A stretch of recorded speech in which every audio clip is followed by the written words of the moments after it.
All right. Hello, everybody. Welcome back to Gradcast here at Thiel College. My name is Morgan Bodnar, Assistant Director of Admissions and Graduate Counselor here at Thiel. We're very happy to have you with us here today for our second episode of our Gradcast and talking about our graduate programs here at Thiel.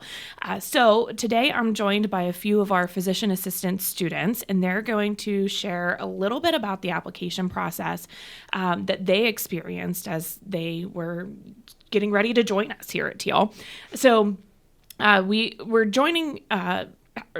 having them talk about this here today as the application for the physician assistant program here at Thiel is going to be opening up here shortly on April 25th. So make sure to start working on your application via CASPA at that time here. So, all right, so who wants to go first? Tell us a little bit about yourself, where you're from, your name.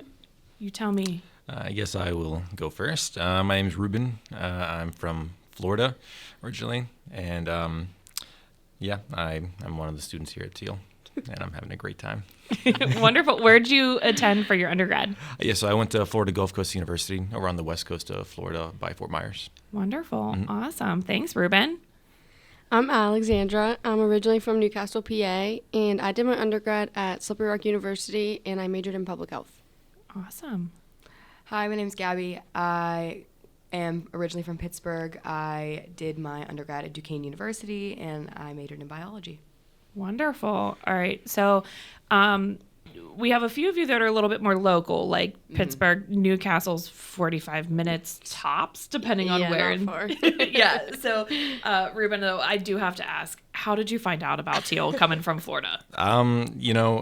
Obviously, I'd never really been here before, so when CASPA opened up, I was, like a lot of people, I just kind of mass applied to a lot of schools, both locally where I was from, and then I also wanted to try to, if I did get in, get an experience outside of Florida, because I'd pretty much been living there my entire life.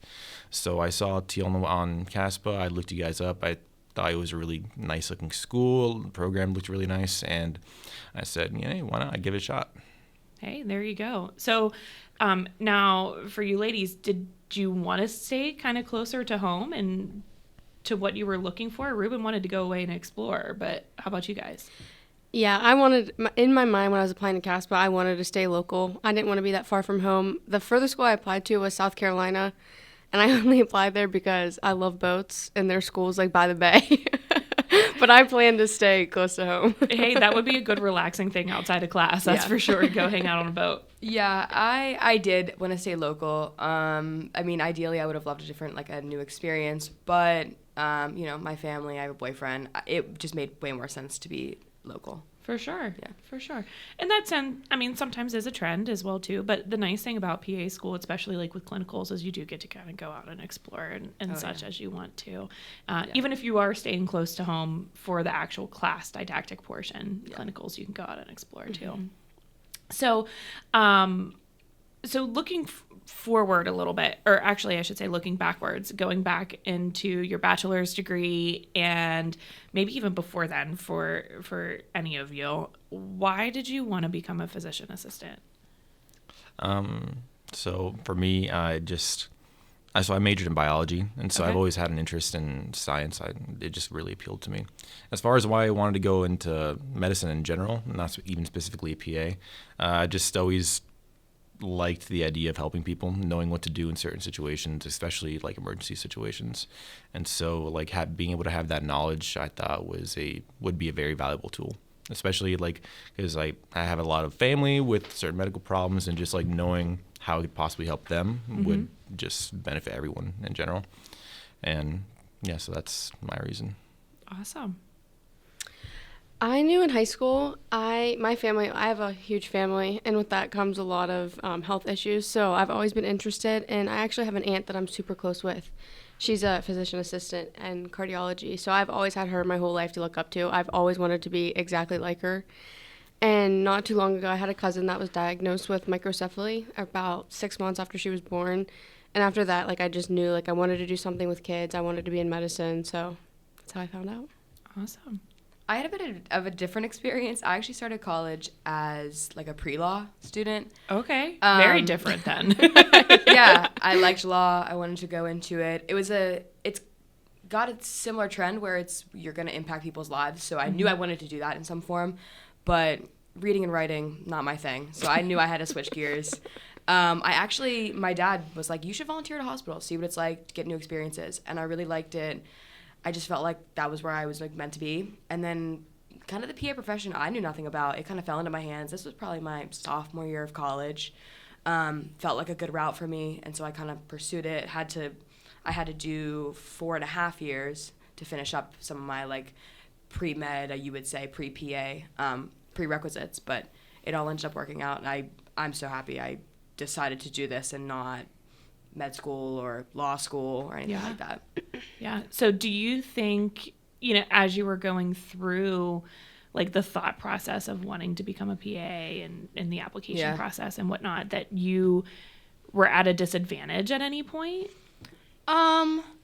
I think yes, because if you don't know early on enough, you don't have the opportunity to get those like every one of those like core classes. Like for sure, biochem is one that like a lot of schools wanted, and that was something I didn't take. And after 4.5 years, I was like, listen, these schools are getting what they got. Like whatever I took, and I did have an idea. Obviously, I needed all my prereqs, and I did kind of have an idea that I want to go to PA school, but. So I did end up applying to schools that didn't have certain things, which worked out. But yeah, so I think you kind of have to work with what you have, and if you're willing to take other classes and do other things, that's great. But yeah, I think it does put you at a slight disadvantage. But if you figure it out early enough, you can make up your time. So do you think kind of figuring out early enough was your advantage to your disadvantage, or how did you overcome that? Yeah, I think understanding early enough what you wanted to do and being willing to work hard enough to make up that time. While I was doing my extra semester, I was working. I was getting my patient care hours. I started early, like all my summers were patient care hours. So if you work at it early enough and you can make up for lost time, then you're okay. Like I'm here now, I'm 24. It didn't take me much extra time to get here. Okay, awesome. So, going into, so we talked a little bit of, already about your application process a little bit here. So who maybe wants to share a little bit about just their application process in general? Were you anxious about it? Was it exciting? Was it strenuous? I mean, I know it's not necessarily the most fun thing ever to do. It was definitely the most stressful 2 months of my life. Extremely so, yeah.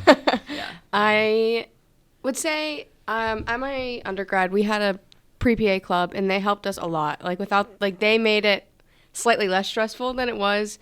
I use something, it's called pre-PA box. You have to pay for it. I don't remember how much it was, but it's basically like CASPA. So you can go in, you fill it out as if it's CASPA, and then when CASPA opens, you just copy and paste everything. Interesting. Yeah, so that made it like CASPA open end of April. I was able to apply by end of May, early June. So I was able to get it done super fast. So it made it a little bit less stressful, but like after you hit apply, like I was stressed until I got an email. Like it was terrible. Like the stress of like the unknown and just waiting.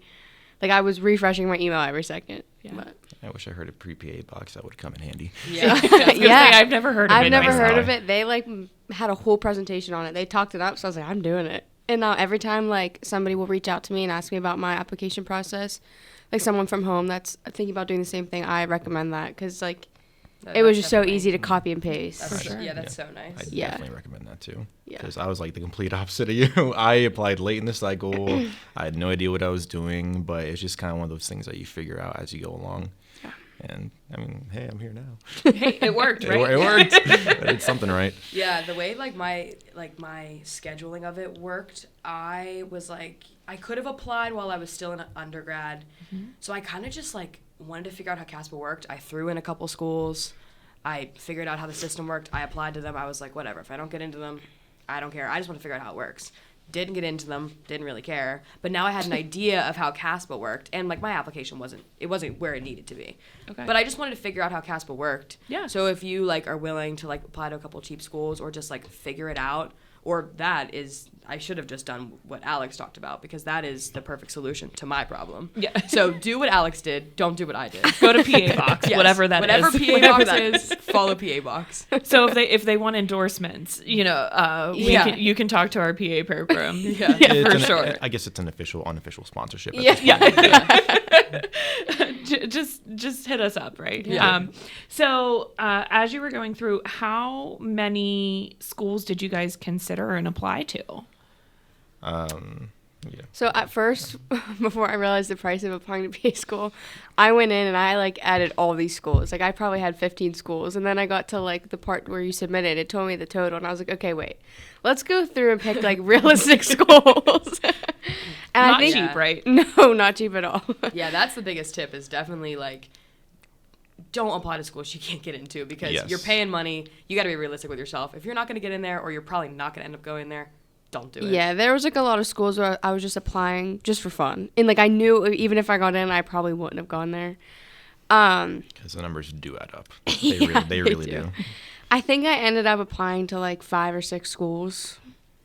Yeah, I think I definitely applied to 10, 12 schools. Yeah, same. I Yeah. applied to 10 or 11 schools.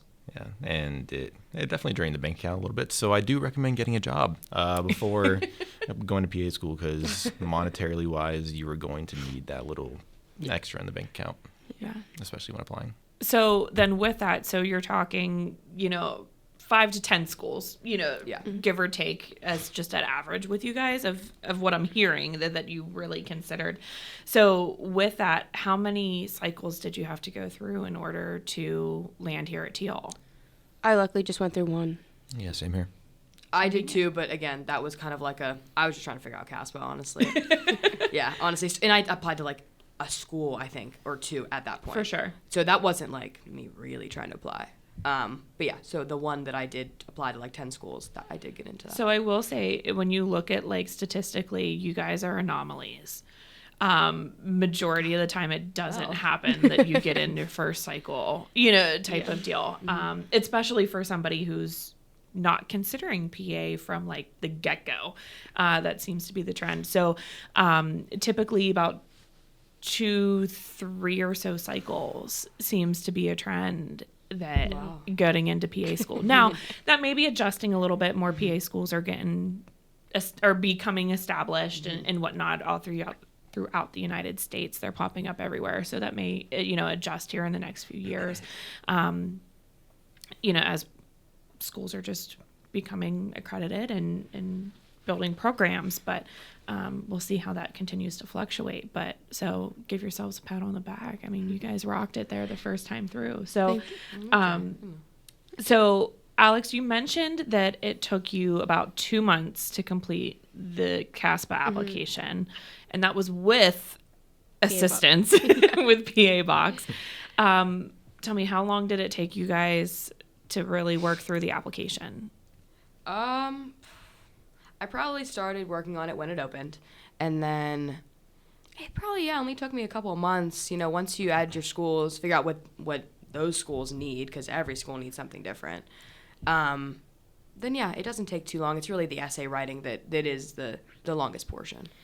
Yeah, I would say that, and also your undergrad has to upload your transcripts. So waiting for that whole, I would say that's why it took me 2 months, even with PA Box, because it took, your school has to upload your transcripts so you could add your classes. Mm-hmm. So maybe do that as your first step, and then fill everything else out. Yeah, because you're right. That took a lot longer than I thought it would. You had to go through this website, and there's a process, and by the time you actually got your application or your transcript, it was you were off and running in CASPA. Okay.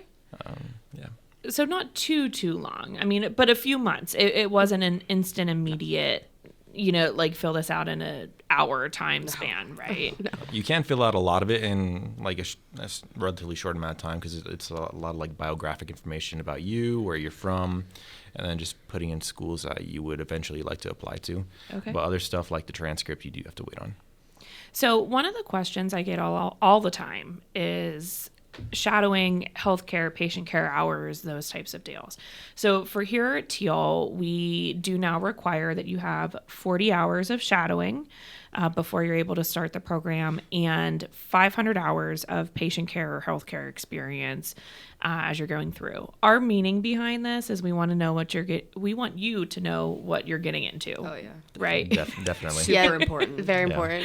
So, as you know, many schools require a lot more of all of those hours. We just want you to know what the gist of everything is. So, I mean, obviously, I'm not expecting you guys to know exactly how many hours or think back to how many hours you had of I what. still know but exactly how many hours.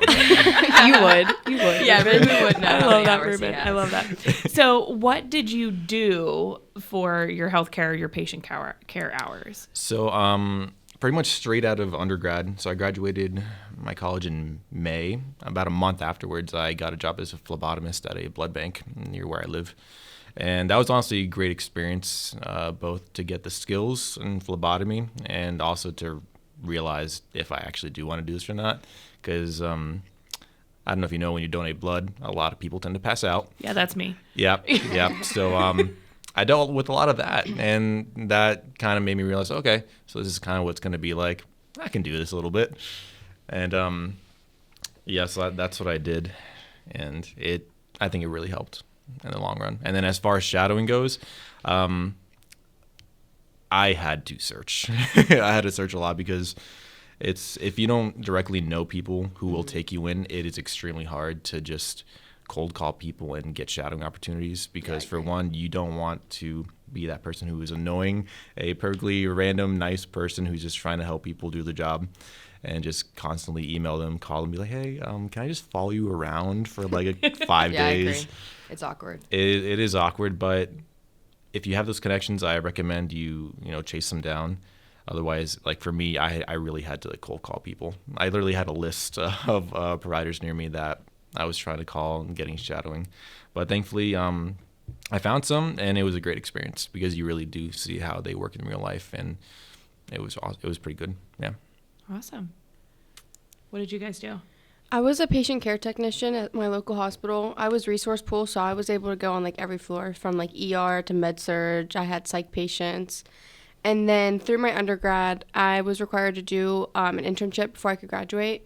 So I lucked out, and it was supposed to be a public health internship, but I got an internship at a women's health facility. They actually come here once a month. Yeah. Okay. Because we're not that far. So they come here and they do screenings once a month. But so I did that. I was there for 12 weeks. I know for sure it had to be 480 hours. And then while I was there, I attended phlebotomy school online. So then once I finished my internship for undergrad, I did an externship for my phlebotomy school there. So I was able to draw labs and stuff. So it was pretty fun. How many hours did you end up having, Ruben? I had over 1,500 hours because as far as patient care experience, because I worked as a phlebotomist for about a year.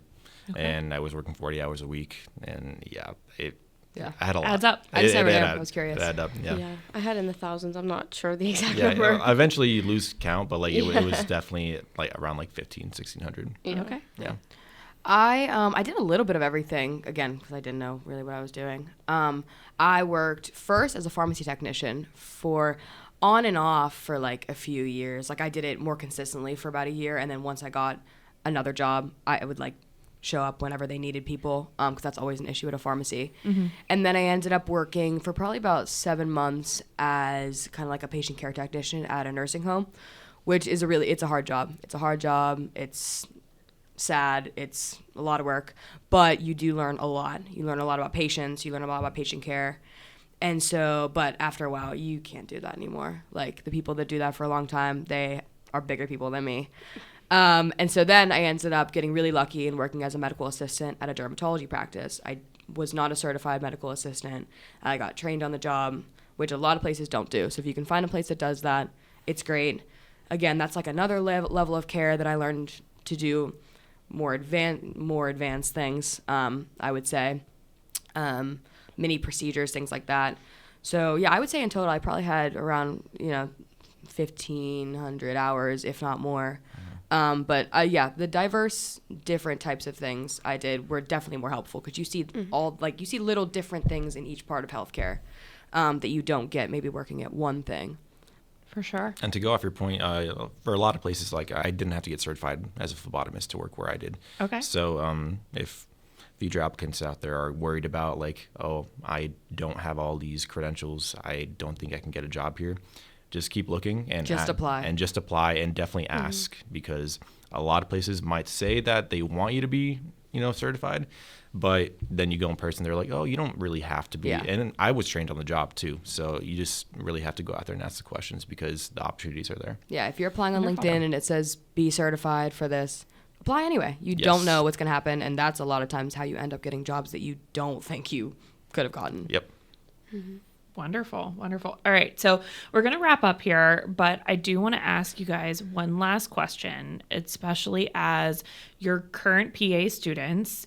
You're here in didactic year, right? Yeah. Your first year with us. So actually, well, not even year at this point, right? Just you have, Well, a it'll be a year in semester and a June. half left. Yeah, in June it'll be a year. Of didactic, yeah. So what was the thing other than being accepted? That's huge. That's obviously a big It's a part. big part.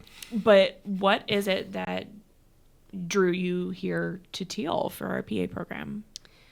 For me, I would say a big thing was the cadaver lab. I was super interested in the cadaver lab. And then once I was offered an interview, they made the interview process awesome. Like, I instantly knew the professors were going to be awesome. They're very welcoming. They're such a friendly face. And, like, they did not let that down. Like, I love our professors. Yeah. They are they're so awesome. welcoming. Yeah. Like, I couldn't ask for better Yeah, professors, I honestly. I agree. I think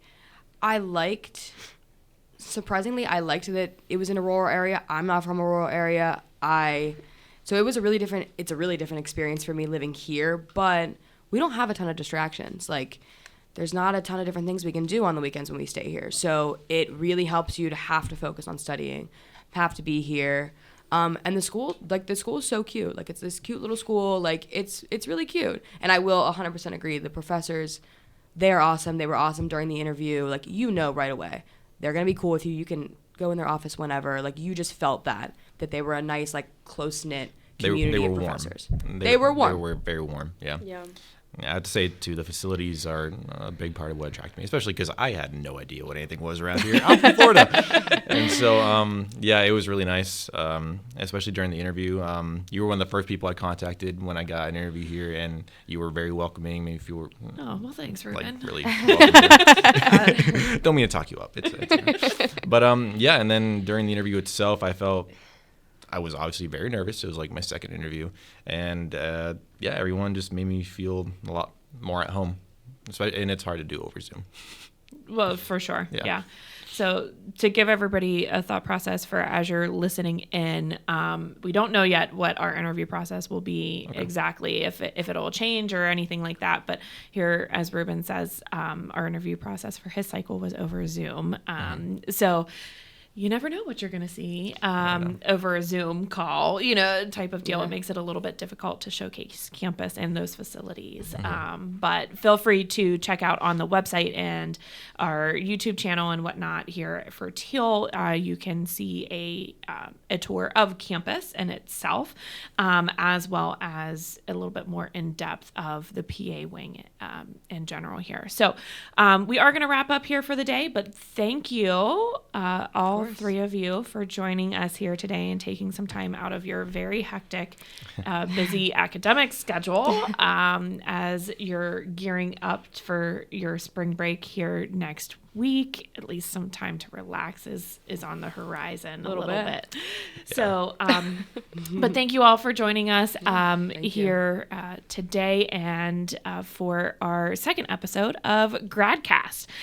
So feel free to keep an eye on your email and for YouTube, our YouTube channel here at Thiel, for some more episodes coming here soon to highlight either the PA program here or our other graduate programs.